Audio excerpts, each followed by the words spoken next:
Oh, hi there. Ollie Anderson here. You're listening to Creative Status. This is a podcast about using the creative process as a vehicle for growing real.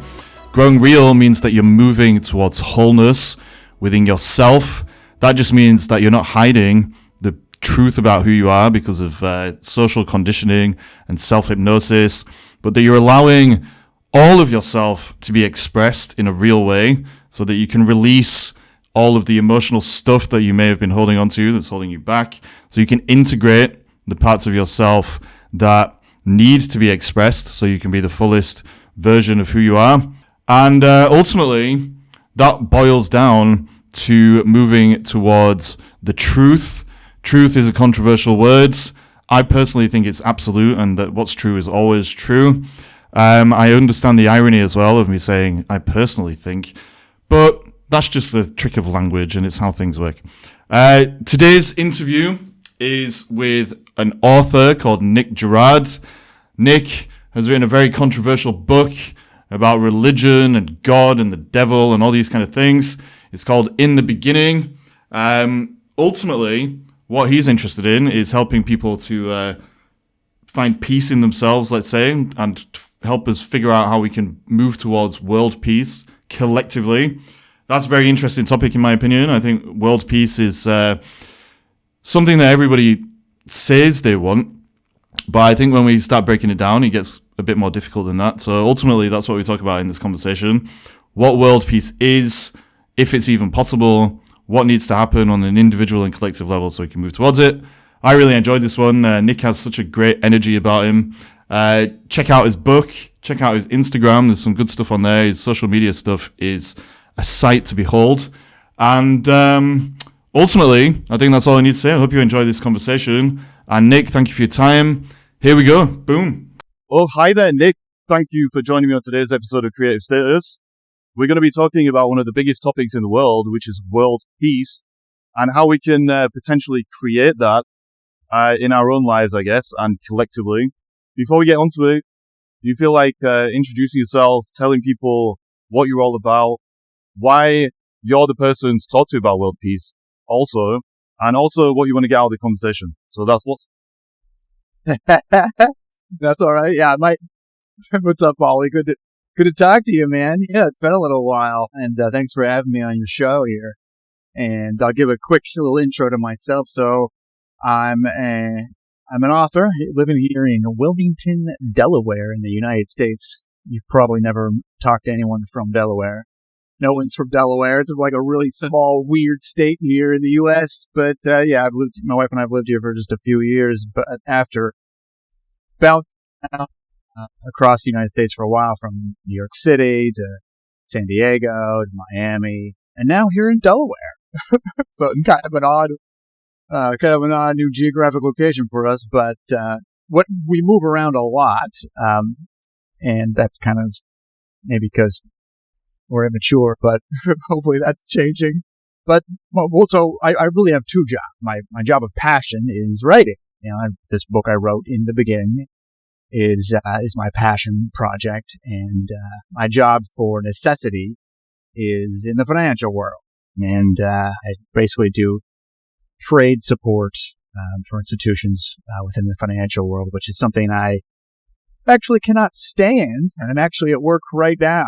I told my boss knows I do these, and so I was like, look, I got a podcast I got to do, so I'm stepping away from 11 to 12.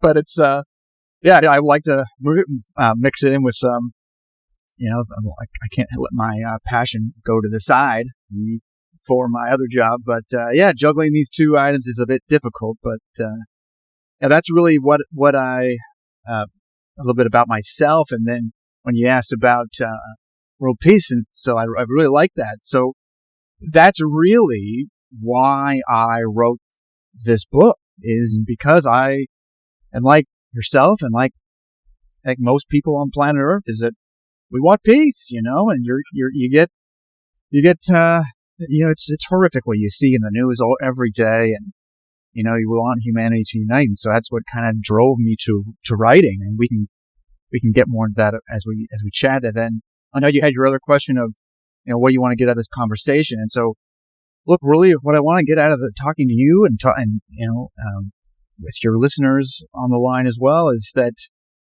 I want to connect with people about achieving world peace. That's what I'm literally trying to do. I'm trying to connect with as many people as possible to get that message across of how we can unite. And we'll get into that a bit. But how I do it is kind of it's a little controversial, but a good message I have here in the book of how we can achieve that. But yeah, that's basically who I am, really. Well, there's a lot of interesting things going on there. Yeah. Obviously, you're kind of a walking metaphor for the human condition itself, based on what you just said. There's this struggle within all of us between following our passions and living as a real expression of ourselves and everything that we could be if it wasn't for that goddamn society getting in the way. But then on the other side of the scale, you're quite deeply entrenched in the financial world, which is often held up, if you don't mind me being a bit controversial, potentially. Oh. It's been held up as one of the main reasons why we don't have world peace. Because actually, the banking systems and all these kind of shit have created this system, let's say, that is causing a lot of people to be unreal and to have to hold back from their potential. And agreed. There you are, right in the middle of it. I know. I know. That's very interesting from the outset.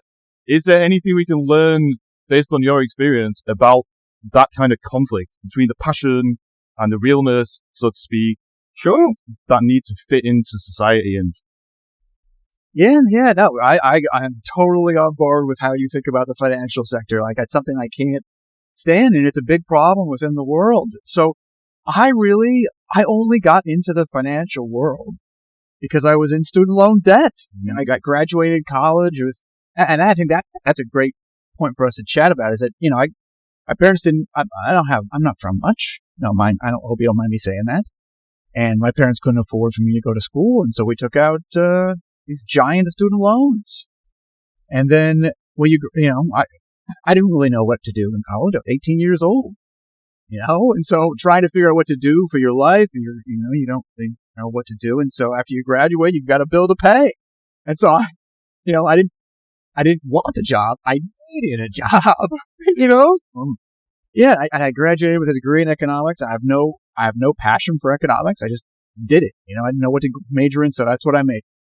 Fell into it. And then, as soon as I graduated, I basically started working in the financial world just a couple of years after graduating, and did it ever since, literally just to pay off my student loans, which I finally paid off. My wife and I finally paid them off probably, I guess, 5 years ago or so. But that's why I stuck with it. And it was, oh man, I gotta tell you, it was like, it's just so depressing because you're doing something that you hate, and there's nothing you can do about it. Like, is somebody going to give me $80,000 to pay my student loans off? No, but so you have to do something you don't like to do. But and that's a big problem with society, is really opportunity. Opportunity to get a position that you want, and also have the money to explore finding a position. Like, you need money to explore. Like, I want to be involved in environmental science, let's say. Okay, great. Well, I don't have any money, so I can't quit my job and do that full time, unless I have a ton of money. So that is a big problem with society. It's something that can change, but we can't be short-sighted. It's going to take a long time to change something like that. So, but what it did do, what I think you might like, is it drove me to create this book. Like, that pain, and I think you and I have talked about this a bit before. I used that pain as energy and just turned that into something positive. Like, every time I got upset about work, which was, let me tell you, every minute of the day, but like on my ride home, like in New York and Philadelphia on the subway, I would have my little journal out and I would that's when it started. I started writing my ideas down about a story, and I just kept doing that. And then it started to become something, and I just kept going with it. But I think that pain was a big part of it. Like, hating how society is made up, wanting that to change, wanting there to be unity among humanity, wanting the system to be different, to affect other generations. You know, it's that's where it came from. Yeah. Yeah. Like that process of starting to write the novel, and kind of to do something with the pain, to kind of purify yourself with it almost. That was your human way of reclaiming your humanity despite having fallen into the trap of getting sucked into the financial system, basically. I think a lot of people, they end up living lives like that. There's a famous quote that I'm always throwing out by Thoreau. He says, most men live lives of quiet desperation. And there you go. All right, my man. Yeah, like the reason most men end up living lives of quiet desperation is because of exactly what you said. There's all this pressure to play it safe. Ultimately, you end up doing a degree that makes sense, like, you know, economic viability and all this kind of stuff. You don't follow your passions. Exactly. And then you end up regretting it. But because of the student loan system, especially in America, you become trapped and you found yourself in the wage cage. Ultimately, you're no longer your real self. You're just basically going through the motions, and you're constantly feeling the void. Like, why is life so meaningless? And then if you're lucky, there'll be some creative calling within you, which in your case was your book. And if you follow that creative impetus, you can start to free yourself and allow the real version of you to kind of come to the forefront, even though there's all this conditioning and social programming and so on and so forth that's trying to keep you from that. Yeah. In my life, it was the same. Like, I wrote, I've only written one novel. I've written more books about the self-help stuff and things like that now. But my first novel was the same. Like, I went through some difficult period in my life. I found myself in the wage cage, having this crappy, horrible job. And I'd go home every night and just write. And as I was writing, yes, I was bringing the real me back to the surface. That's why creativity is so important. Yeah, I agree. Yeah. I keep when you mentioned Thoreau too. Like, I'm a big Thoreau fan. Like, that line you said. So I read Civil Disobedience and Walden, but I think it was Civil Disobedience, not Civil Disobedience. Walden, when he said, another great quote was, he didn't drink coffee and didn't eat butter, so he didn't need to work to get them. And it was like so simple, you know. It's like, yeah, like, why are you breaking your back doing something that you hate just to have things that you technically don't need? I mean, yeah, he didn't live forever on that pond. I mean, he didn't last that long living in solitude, but it's quite a realization, you know, like, God, when you said, you slip into despair so easily with the job, and then, like, once you get to a certain level, like you and I both did, I think, is that you're like, I must create something. Yeah. I have a worth. I have to do something. And when you have two jobs, like you and I both do, it's so hard because you have to do that piece after. It's so hard, but necessary, you know? Yeah. So how do we use this creative impetus that eventually calls to us when we reach that breaking point of realizing, right, I need to do something. I need to act on this call, basically. How do we use that to move towards the world peace stuff? Like, is it even linked? Yeah, that's a tough one. So I think they are lightly linked. And I think that if more people had the mindset that you and I are sharing right now, that I can't just be short-sighted and just do the day-to-day and not be creative or not try something different. I like what you said, the wage cage. I like that expression. Like, most people just fall into that, and then all of a sudden they're 70 years old and they've been doing something they've hated their entire life. And it's like, okay, now I'm 70 and I guess I can retire and I'll just do whatever, you know, like they've never, and there's probably a lot of regret. But if more people share this mindset that you and I are talking about right now, about wanting to do something with purpose, which a lot of times is you have to create something, create an opportunity, or create something within a new passion within yourself, then more people wouldn't be short-sighted. And the problem with achieving world peace, why we can't achieve world peace, is because most of humanity is short-sighted. They just have a very difficult time looking beyond the day-to-day. You know, it's like, today I've got to go to work and I'm going to pay this bill today and tomorrow, and that's that. The next, I'm just going to keep doing this because I have these bills, and that's that. And whatever else happens, and maybe I'll try to go on vacation or something, but they're not really living, Yeah. And if we get more of society to be on the same page with how we think and what we want out of life, then that's another avenue of how to achieve world peace. I do talk about that a lot in my book, is that if we can all agree on a way to live, that we need to have a fulfilling life where everyone has a basic opportunity, everyone can work as hard as they want to make as much as they want, but there's an integrity behind it. We're not cutting down all the trees to make as much paper as we can. Like, yeah, we need paper. We're all realistic here, but like, we need to have some sort of unified human strategy of how Earth should be used, how we should use the resources, how we should be, make sure everyone is educated and has health care. And it seems when you have a conversation like that with someone who is short-sighted, there's they kind of shut down because I think it's just too big of a picture for them. The forest through the trees, they just can't see beyond the nose of their own face that something has to be different. I mean, this world will die. The children keep on having a more overcrowded world and a more terrible world as generations go on. So like a repetitive cycle of humanity. It's very sad, Like, there's two really important things that you just said, and I'm going to try and attack them one by one. Like, the first thing, is the short-sightedness. Like, you're right, the short-sightedness is a huge problem because if you can only see what's right in front of you, and you're caught in this wage cage, as we keep calling it, then you're not going to see a way out because you're just focusing on the prison bars, so to speak. There's so much external pressure on people to pay their bills, and they're living in an economy that's fueled by scarcity and so on and so forth, that they're driven by fear. When they're driven by fear, that puts a frame around what they can perceive, and they're just living in the moment, but not in a good way where they've been present, some kind of Buddhist monk or something. They're just running adrenaline, basically. It's like, oh my God, I've got to pay this bill. I've got to report my boss. Yeah, this report done. That takes them out of the process of living a real life. The process of living a real life is thinking about a vision for where you're going in the long term. And that comes on to the second thing that you said, which was about purpose. Like, it all comes down to having a purpose.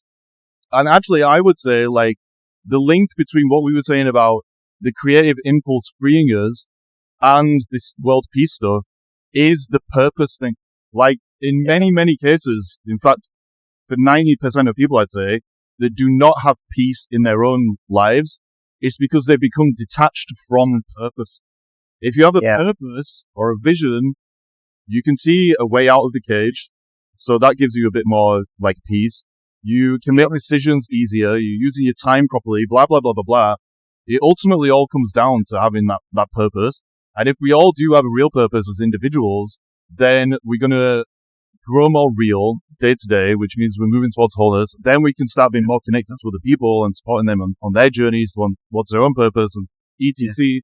But if we've got that wage cage mindset where we're driven by scarcity, basically, and not abundance and purpose, then we're just never going to have peace because we're always going to be too divided within ourselves. So is there something there? Like, the world peace thing starts with individual purpose, something like that. That's true. Yeah. It's on the individual level. Really well said. It's not like everyone needs to have a conversation like we're having right now to explore what their purpose is, what their passion is. And a lot of people, you just get stuck in that grind. And I felt it too. Before I started writing, I was a mess. I would drink too much because I'd be upset after work. Just to get my mind to a different place. And that was really unhealthy and just limited me. And then I became more depressed. And so it just I would just get so upset after leaving work, and then it just all of a sudden I gotta do something. I just can't live like this. And it's thinking, I'm still stuck in this financial job I have now.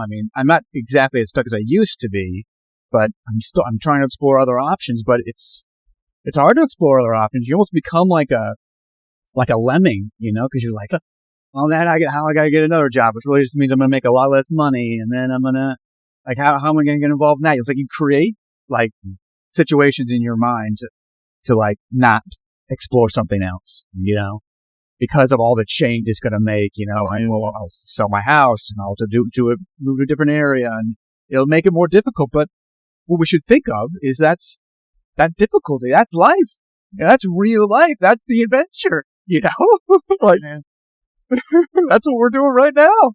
Yeah. It's, that's why I like what you talk about with your living your real life, that's what you said about moving towards self-acceptance, with the creative process. I really liked that you focus on that a lot. That's true. And some people don't think that they can be creative, but everybody can. They just need, a bit of encouragement, a little support, and that's difficult to get too. But we can all get there. Yeah. We can all get there because it's our nature.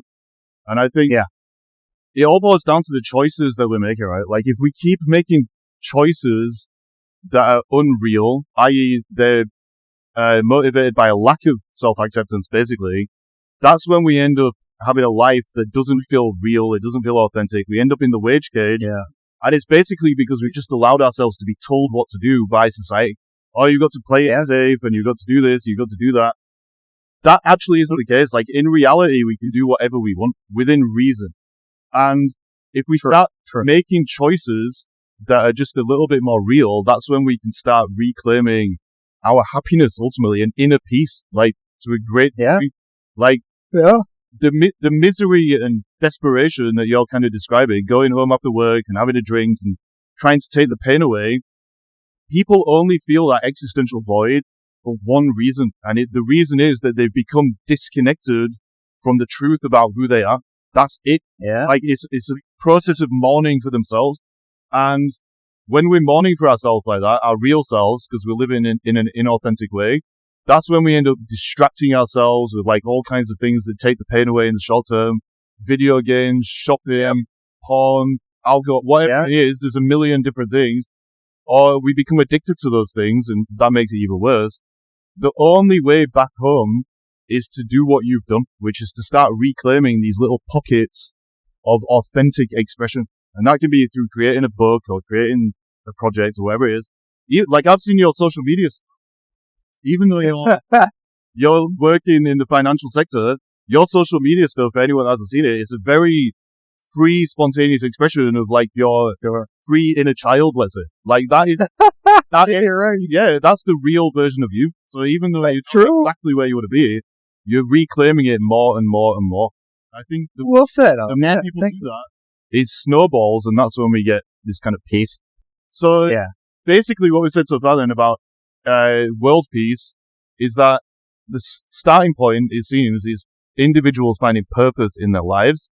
The next step, obviously, is, because we're talking about world peace, it's a collective thing. So let's try and pick that to pieces a little bit. So obviously, world peace, creating world peace, is a huge project, right? Like, it's probably the biggest project of all. Agreed. Biggest, yeah. One thing that I often think when it comes to world peace is going to sound a bit off the wall, but I think about public toilets.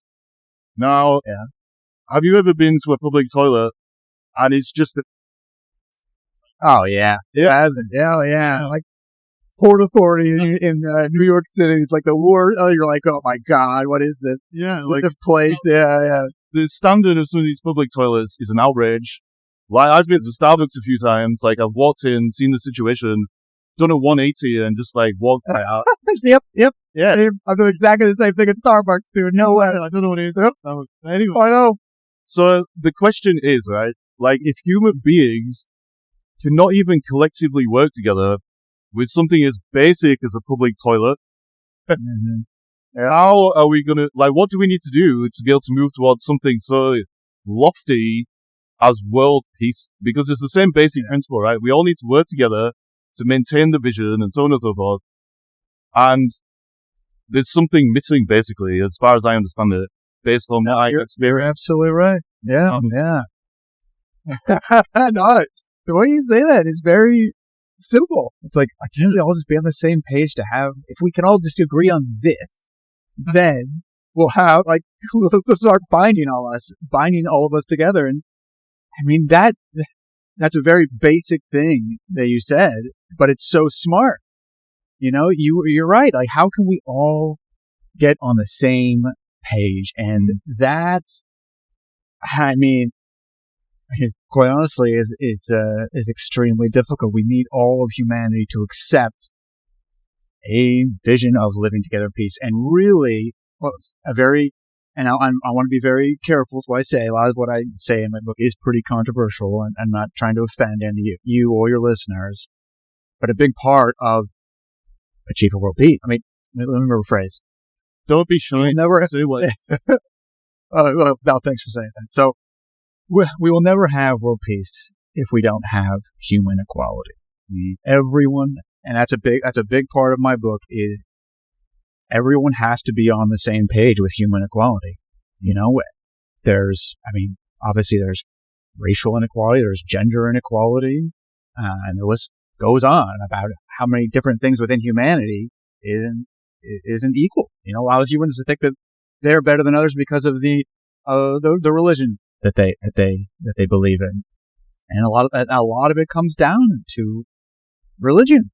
And it's this is a very controversial thing I'm going to say, but we won't have world peace as long as religion exists, and we won't have human equality as long as religion exists. So that is the key to getting world peace, and that puts us all on the same page. If there is no religion, the missing pieces of human equality that many times stem from religious beliefs won't exist. And imagine if I feel like, it's like what John Lennon is saying in his song Imagine, without religion, it makes everything easier to unite. So when you're saying about, a toilet not being clean in Starbucks, I mean, that, like, the biggest picture to make that toilet clean at Starbucks is to broach the topic, to make people explore that, hey, we're limiting ourselves by human equality. As soon as we have that, which is a huge tall order, as soon as we do have it, we can create opportunities for everyone. We can have what do we all want? We all want peace on Earth. We all want, imagine a world, and it sounds like a fairy tale, but it could be achievable. Imagine a world where everyone has access to health. Everyone has access to college education. So everyone is on the same level playing field of, oh, hey, I do have an opportunity. I can go to school. I don't have to go into massive debt. It's the same for me here in Delaware in the United States. And it's the same for someone in a similar area in China or Russia or Iran. Everyone should have that opportunity, but we will never get there if we don't first focus on achieving human equality. So sorry, I get too excited. I hope I didn't ramble too much. Honestly, I'm the ultimate clown. No, you're fine. You're fine. When you're talking about world peace, it sounds an equality. Are you ultimately just talking about rejigging, reconfiguring the system so that everybody has their basic needs met? Like health? Yeah. Very well said. Yeah, that is it. Is there more to it? Like I know you said religion is the main problem, but is it fair to say or more fair to say, the problem is dogma and doctrine and attachment to ideologies of any kind? Like, the more attached we are to ideologies, like, let's say Marxism, for example, right? If someone was an extreme Marxist, they're eventually going to have ideas that are purely conceptual about human beings need to operate in order to function within that system, etc. And it's not so much the human experience that has been respected within that, under the aegis of those ideologies. It's just ideas about people.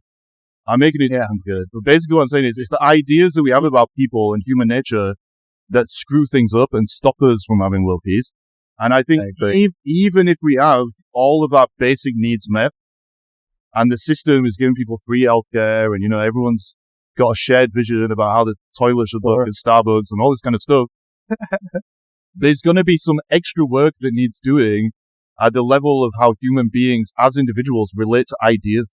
Because I completely agree. Yeah, and I think that's the thing that we need to deal with more than anything. So let's say, for example, we've got universal healthcare and everyone's got like universal basic income or whatever it is. So all of our needs in terms of scarcity have been met. When it comes to the shared vision of what it actually means to be a human being and to have world peace, so we're all getting along and, holding hands and whatever it is that we're doing, there's going to eventually be some disagreement purely because people are going to have different interpretations of what a clean toilet at Starbucks look like, or they're going to have a different interpretation of what equality looks like, or they're going to have a different interpretation of why one group is better than another because they value creativity whilst another group still wants to work in the financial sector or something like that. Yeah. So I think there's more work that needs to be done at the level of the individual. And it comes back to what we were saying earlier about like, it starts with individuals having purpose and all that kind of stuff. Yeah. I really think like, if people are in touch with their real purpose and they're constantly growing and evolving towards being more real, towards wholeness, they're actually way less bothered about other people anyway. So yeah, you're right. Yeah, because they're just living their own lives. They're not judging themselves, so they're not going to judge other people. And so it's not about dogma and ideology and all that stuff. It's just about self-acceptance. Is the system allowing you to accept yourself so that you can accept others? Something like that. Yeah. No, I like that a lot. If you self-acceptance, that's a big one. Because you're right. There will always be people that are kind of judging the systems, judging people. And if those types of people that are constantly judging and not, trying to improve themselves, that is definitely a problem. That's a problem we're facing since the dawn of humanity. Is that if a purpose everyone must have a purpose, work on getting their own purpose. But also they need to accept the reality that they're in a lot of times to find that purpose. There's no magic light switch. There's no one's going to hand you anything. You have to go out and figure it out yourself. And who doesn't want a magic light switch? Yeah, I hate sitting on my couch and being like, I wish something that was different than this, or wish I could have more money for this, or wish I had a different job. But I've trained myself now, and it's taken, I still have a lot of work to do on myself, but a big part of peace within myself comes from accepting my reality. I'm like, no, I will be in my financial job today, and I'll be there tomorrow. I got to go to the office tomorrow. I know I'm going to have a horrible day, and I know I'm going to hate it, but that is going to happen. Like, I don't have to go. Sure, I could just not go and eventually get fired. That maybe I should just do that anyway. But yeah. But like, I don't want to get fired, so I want to transition to another job. But I'm going to have to keep doing this in the meantime. And when I come home from work, I'm going to have to work hard at another job, my book, and with finding another career path. That you just have to you have to accept that it's going to take a lot of work. Yeah. And people that have the problem figuring that out, they shouldn't beat themselves up for it. We all thought like that. It's flesh and blood here. It's hard to get to that realization of accepting reality in order to improve yourself. It's a lot easier to be short-sighted and to have 15 drinks after work like I used to do, and to try to block it out. It's easy to do that. But yeah, you're absolutely right. Once we get to a point where humans are on the same page of what we need to achieve, what they should, or the purpose that everyone should have, that will get us to peace as well. It's more, it sounds silly, but conversations like we're having right now are helpful. It's not for everyone listening. It's all for yourself and I, and then we can talk to people about it. Yeah. That's what's great about stuff like this. As you're talking, I'm thinking there's two approaches to bringing about world peace. One is a kind of forced world peace.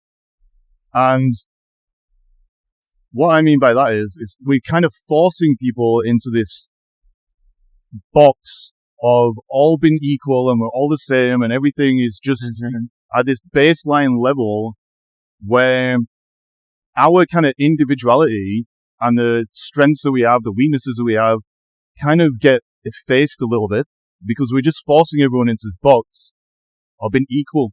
which in a way, if you think about it, it's not real. Like, actually, it's not. Like, I'm not saying we shouldn't all have the same opportunities and that we shouldn't respect everybody and stuff like that. But if equality means we're all the same, then it goes against what we're saying about world peace really been about acceptance. Because true acceptance, it's about accepting our strengths. It's about accepting that some of us are actually just better at some things than others. Like maybe you might be better at writing than the guy down the road, for example, that guy down the street, but he might be better at dancing than you are. And actually, if you follow your writing, that's going to allow you to express yourself more and to accept yourself more. If he follows his dancing or whatever, then it's going to have the same consequence. And so there's something there, like one way of bringing about world peace is this ideological way, basically, we were talking about, where it's like, right, we're all going to be equal. And that means we're all going to compare ourselves to each other all the time, basically. The other way is more real, I would say, and it's about learning to accept ourselves, not to feel ashamed. Like, if we feel, that's true, right? If we have shame, then we don't look at our strengths and weaknesses in a real way. We try and run from the weaknesses. We try to mask them. And that's when we end up in the wage cage, because we're not facing who we are. My whole thing is exactly what you said. You can only change your life. You can only get where you want to be if you accept reality. And I think a lot of the time when we're talking about equality and all this stuff, actually we're trying to avoid looking at where we need to grow, where we need to accept ourselves with no judgment or anything like that, but just accepting who we are so that we can decide what we do with it. And that is the most flowing way of bringing about world peace, I would say. We accept ourselves, no judgment about whether someone's better than we are at whatever it is, dancing or writing or blah, blah, blah.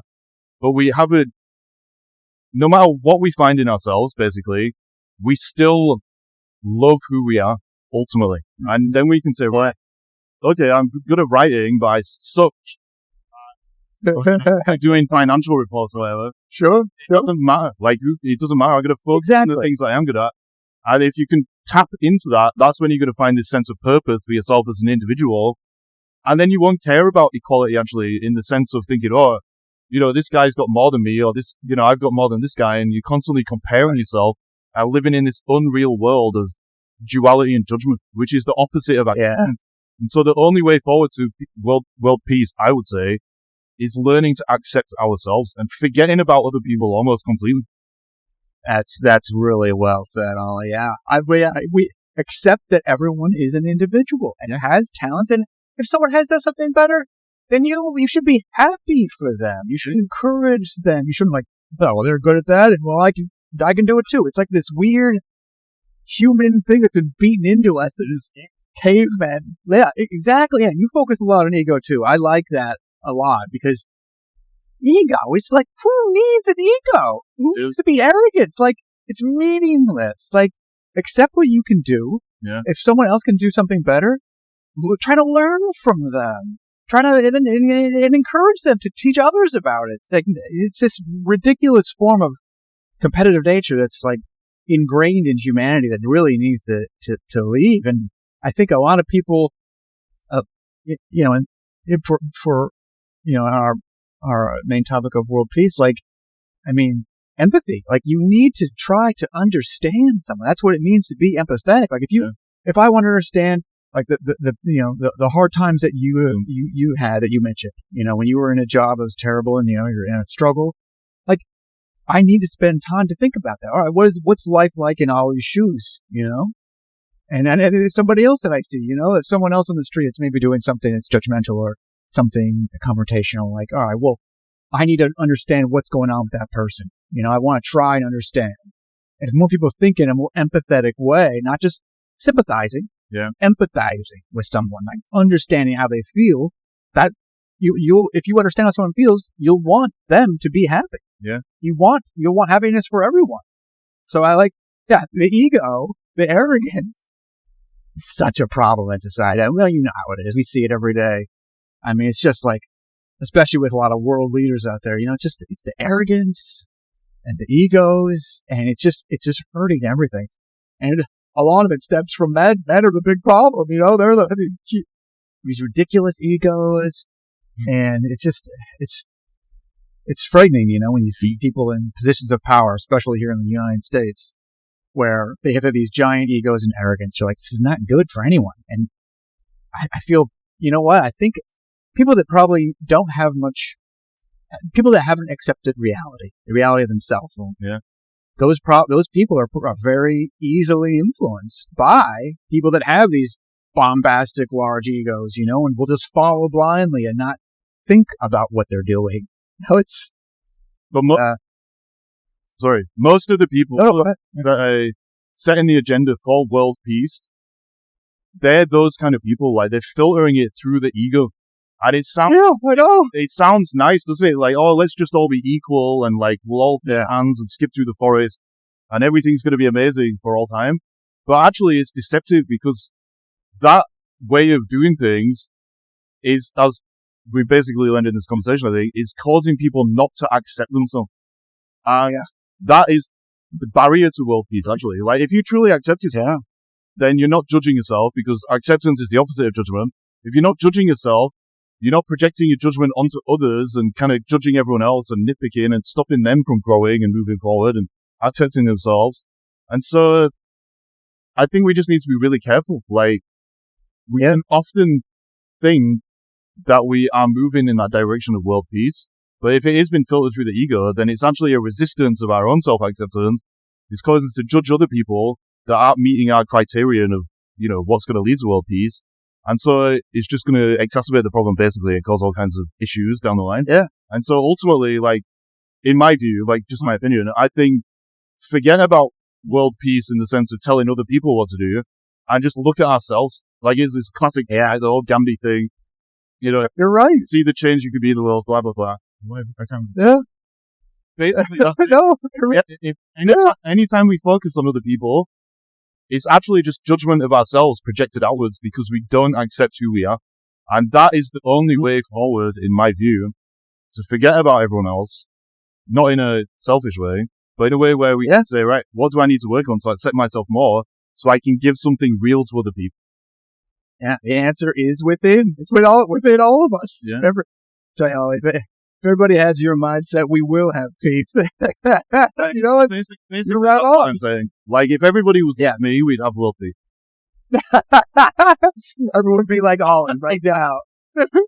So you make a great point. Basically, we just need to work on not judging ourselves and not judging other people. And we still have to take action, and we have to accept reality, like you said. But that means accepting that world peace is not all, puppy dogs and rainbows. It can be. Because reality means very difficult. But I mean, even if we did reach that state of world peace, we'd still have challenges. We'd still have emotional stuff that we have to face and integrate. We still have our ego to, like, work through and blah, blah, blah, blah, blah. Accepting reality comes with problems, actually, but that is a good thing, because as we face those problems, we become kind of purified, or we go through a catharsis, like with the creative process we were talking about writing or whatever it is, and then we accept ourselves more. We go from fragmentation to fullness. So that was my ramble about all that. I think we basically figured out how humanity can move towards world peace, so we should give up. Nice work, Ollie. I love talking about this with you. This is great. If you were going to sum all this up, if that's even possible, how would you do it? What are your final words of wisdom? And can you let people know, what your book's called in great detail and where they can find you and where they can buy it? Yeah, sure. Of course, Ollie. Yes. I mean, really, to sum it all up, like you and I were saying, is that everyone owes it to our global world society to accept the reality, to accept their own reality, to accept themselves, to want to improve themselves, to become more empathetic. If everyone gets on that same page, then we will have a different society. And this won't happen tomorrow. Everyone should accept the reality that this is going to take time. And I'm talking a few generations for sure, like hundreds of years for this to happen. And that's okay, but we owe it to humanity to do that. And that's really what I'm focusing about in my book in the beginning. It's a work of fiction that I wrote that is centered around the need for world peace, equality, and true love. The most important things in the world, and finding a purpose that everyone needs to find a purpose. So that's why I write. That's why we're talking right now, and yeah, so everyone can, so there's a few ways that, your listeners can find me. So I basically do all my marketing on Instagram. I'm Nick D. Girard on Instagram, and it's funny, my book is pretty heavy. Like you said it well when you were like, yeah, it's not easy to get world peace. It's not easy even when we have world peace. There's a lot of difficulty, and the book is, it's a true adventure, and adventures are not easy, but they are original, thrilling, entertaining, and life-changing. That is what my book focuses on. And everyone needs to go on an adventure. And you can find the book on Amazon. Just put in Nick and my last name, Girard, Girard, and it'll come right up. But yeah, that's where I am on Amazon, and I'm on Instagram. You can see my shenanigans. They really don't match the book. Like I'm doing really silly things and goofy stuff because I don't know what else to do. And then people will read the book. They're like, "Whoa, the book's a little heavy. I didn't expect that from your page." I'm like, yeah, it's out there. You're just showing the duality of man. That's awesome. Yeah. So, yeah, well said. This has been a good one. I think it's just reminded me, like, something I love to say. Real always works. Face reality at the level of yourself. Then you can accept other people. Then you can accept life. And then maybe you'll feel some peace. And maybe you won't. But either way, it's all the same in the end. So, Nick, thank you for this conversation. And thanks, Ali. I'll share all your notes and stuff, like links and stuff in the show notes. But yeah, thank you so much. Thanks, Owen. Great talking to you. You've got a great vision. Keep it up, man. You're doing a lot of good at it.